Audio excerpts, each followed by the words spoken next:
Hai, Assalamualaikum. Kembali lagi dalam rancangan Tanya Pakar Pak Enma bersama dengan saya, Irma Hazmi. Okey, sebelum tu saya nak tanya anda dulu. Adakah anda menghadapi masalah dengan anak-anak yang liat nak gosok gigi? Sedangkan kita sebagai bapa sedang serisau tentang kesihatan gigi itu sendiri. Pokoklah gigi itu rosak lah, dihitam lah, berlubang dah kan. Memang kita akan sentiasa risau tentang teknik macam mana nak ajar anak ataupun didik anak supaya rajin gosok gigi. Tak apa, insyaAllah kalau anda nak tahu lebih lanjut lagi, kita akan bincangkan dalam Tanya Pakar.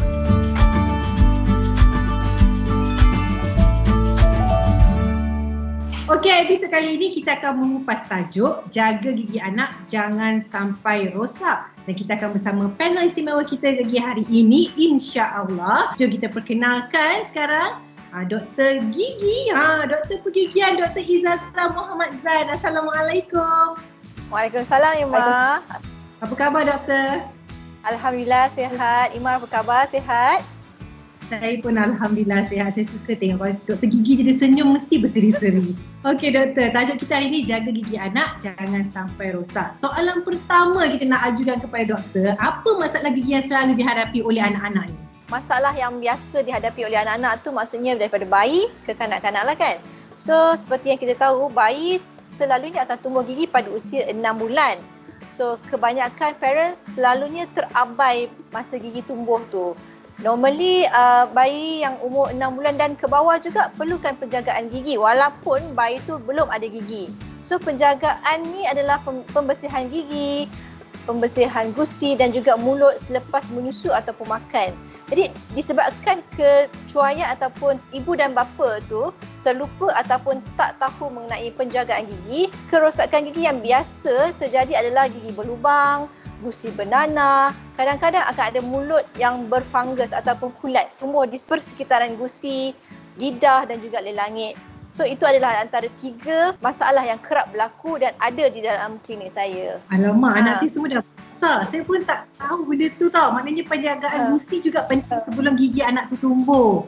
Okey, saya benda tu Doktor. Apa faktor yang boleh meningkatkan risiko mendapat kerosakan gigi pada kanak-kanak ni? Okey, faktor tu apa yang kita makan, apa yang kita minum, walaupun makanan dan minuman itu tak manis, tak ada gula. Sebab makanan dan minuman tu akan bertukar menjadi manis ataupun glukos kalau dia bercampur dengan enzim yang ada kat dalam mulut kita ni. So, any makanan ataupun minuman akan menjadikan gigi tu mudah rosak lah kalau tak dibersihkan dengan betul. Faktor yang kedua adalah bakteria. Bakteria yang ada dekat dalam mulut kita.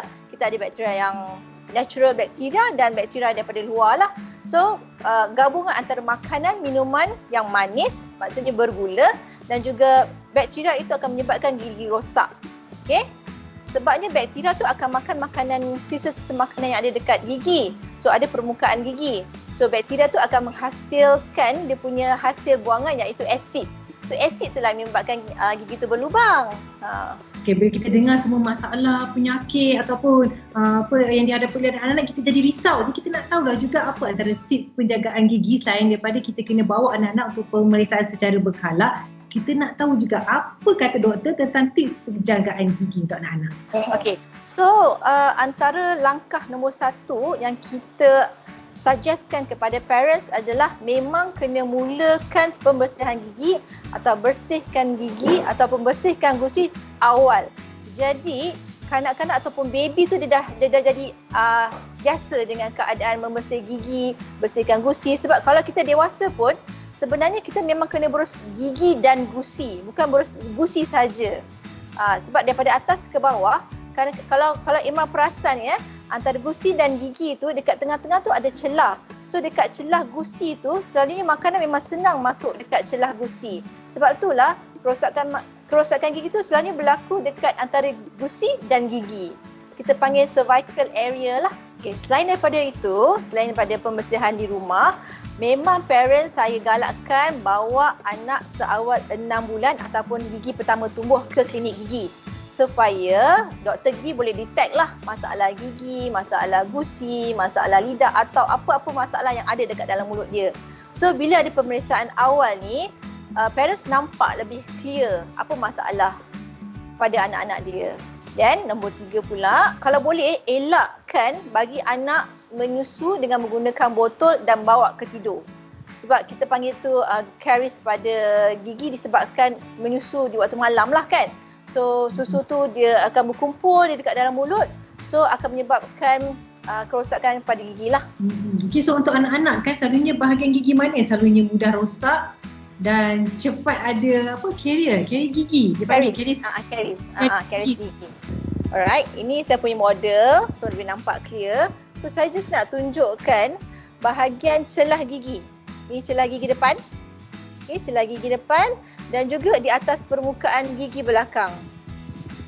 Ni permukaan atas. Ni kita panggil occlusal surface.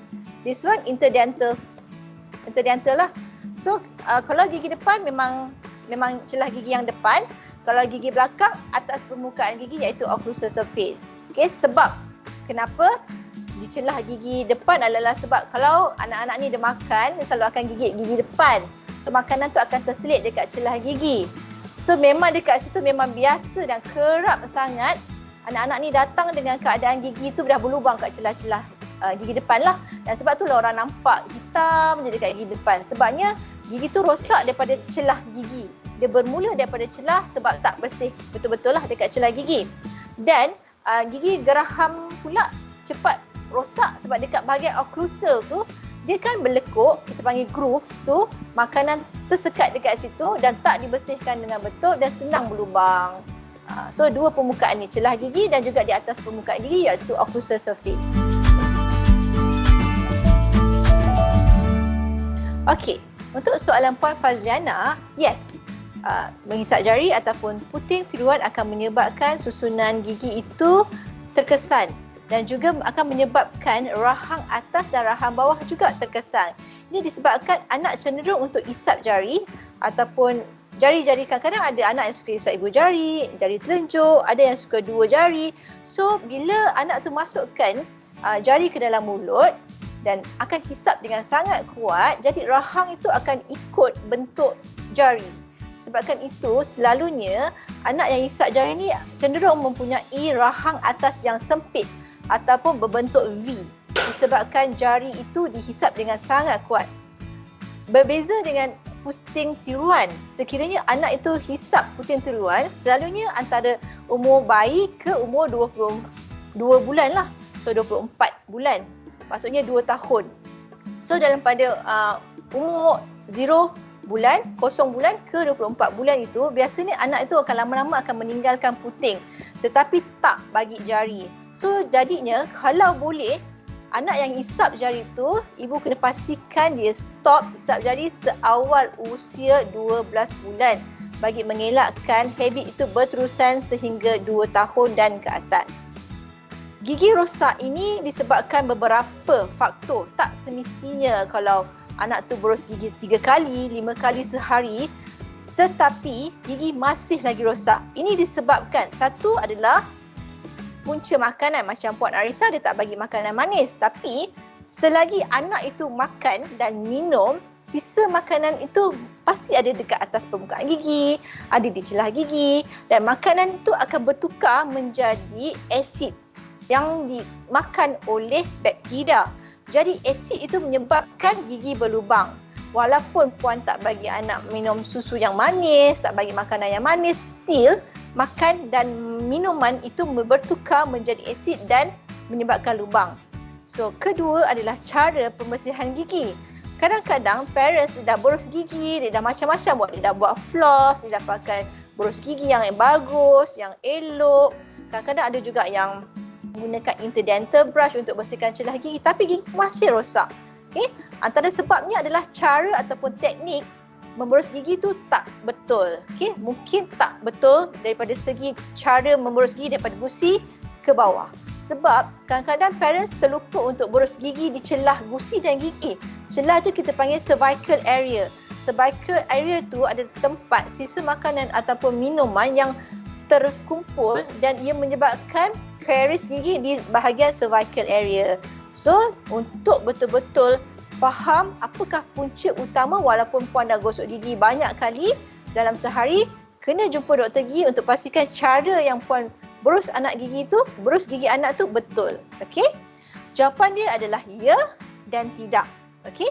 Okey, bagi jawapan tidak adalah disebabkan biasanya gigi susu tu akan rosak hanya pada gigi susu sahaja jika ia tidak melibatkan akar gigi susu. Sekiranya kerosakan gigi susu itu melibatkan jangkitan ataupun infection dan menyebabkan gusi gigi susu itu bernanah. Jadi nanah itu adalah infection yang boleh cenderung merosakkan gigi kekal. Sebab gigi kekal akan berada betul-betul di bawah gigi susu. Jadi, oleh sebab itu biasanya kalau gigi susu itu didapati bernanah ataupun lubang yang sangat teruk, doktor memang akan memberi cadangan untuk mencabut gigi susu itu untuk mengelakkan gigi kekal mengalami masalah. Okey?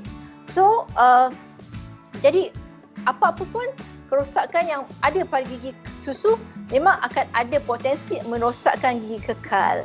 Alright? Itu dia soalan-soalan, Masya Allah. Saya harap semua masalah yang dihadapi oleh ibu bapa tentang masalah gigi anak ni dapatlah diselesaikan dan kita tak ada risau-risau lagi dah lepas ni sebab kita dapat banyak tips dan dapat penyelesaian doktor ajukan tadi dan semua jawapan tu sangat padat. Walaupun ringkas, kita dapat info yang cukup penting untuk kita sebagai ibu bapa, insya-Allah. Jadi kita ucapkan banyak terima kasih kepada Dr. Izzazah. Ada tak kata-kata akhir ataupun pesanan daripada doktor? Silakan secara ringkas.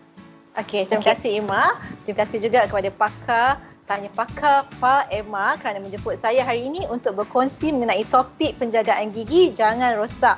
So, bagi semua parents di luar sana, jangan tunggu gigi anak tu sakit, jangan tunggu sampai anak menangis, tak boleh tidur malam, parents pun stres untuk dapatkan rawatan atau pemeriksaan gigi di klinik. So, pastikan anda dapatkan pemeriksaan gigi hari ini, booking appointment hari ini untuk dapatkan pemeriksaan segera. Jadi untuk anda semua penonton Tanya Pakar Pak Emma hari ini, ingat ya, senyuman yang sihat menambah seri pada wajah kita. Apatah lagi untuk daripada umur seawal anak-anak tu hingga membesar, proses tu sangat penting dan kita kena menitik beratkan setiap faktor tentang kebersihan dan melawat doktor gigi secara berkala supaya rutin yang terbaik untuk anak-anak. Dia tahu dah daripada kecil kita dah train dia, insyaAllah dalam besar nanti tak adalah berarti masalah seperti mana kita bincangkan tadi. InsyaAllah dia akan senyuman anda untuk kita kelihatan hebat, itu juga satu motivasi dalam kehidupan kita.